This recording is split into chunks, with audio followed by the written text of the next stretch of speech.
So what is going on, my Eiyuden Chronicle 100 Heroes family? I initially was not going to make this video as I played this DLC off screen. I didn't record any footage, but I feel like it's only fair that I give my thoughts on the chapter of Marisa, the DLC, the first DLC for Eiyuden Chronicle 100 Heroes. Now, in this small DLC review, I won't be revealing any spoilers or anything too particular about the DLC. I'll just give my overall general thoughts and how I feel about this thing going forward. Now, you've probably heard by now, there's not a lot to this DLC. The thing is only about 50 minutes to an hour long, maybe 2 hours if you can really squeeze it.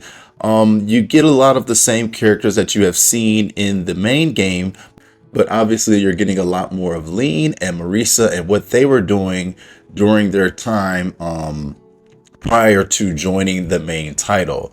Now, again, there isn't too much in this DLC that I would tell you to go out and spend a lot of money for. I believe the DLC is $7. If I'm being quite honest, that's the reason I even played this without any footage, because I heard how short it was, and my goodness, it was definitely short. This is add-on content. I don't know if this was maybe perhaps cut. I don't know what it is, but it is extremely short. That would be my biggest critique and con of this DLC.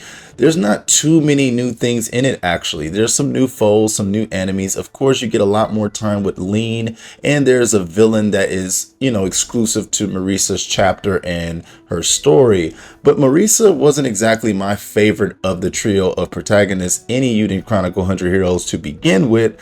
So I wasn't exactly hyped about this DLC, and this actually playing it didn't do too much to change my perspective that I had going into it. Now, I'm hoping that scenes and Marcus chapters will be vastly more entertaining, and I hope that there's more content in these DLCs.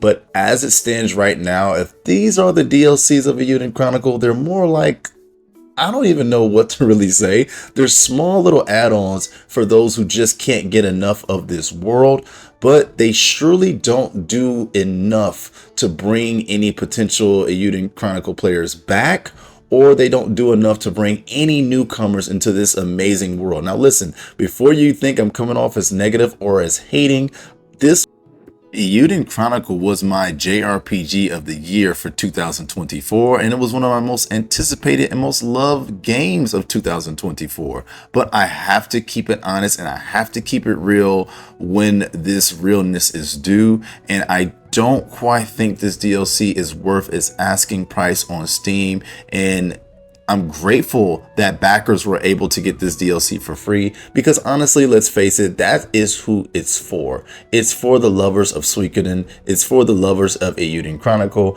and it's a way to just give us a little bit more of the game that we absolutely love. So would I recommend buying this DLC on the Steam store? Honestly, no. I cannot recommend it for $7 with its short length and what it fails to bring new to the table. But if you got it for free and you're a backer, I absolutely would say definitely play it. But I'm looking forward to scenes in Marcus chapter. I'm hoping they're a little bit longer, because that length is just not enough for me. And I say that as a guy who loves this game.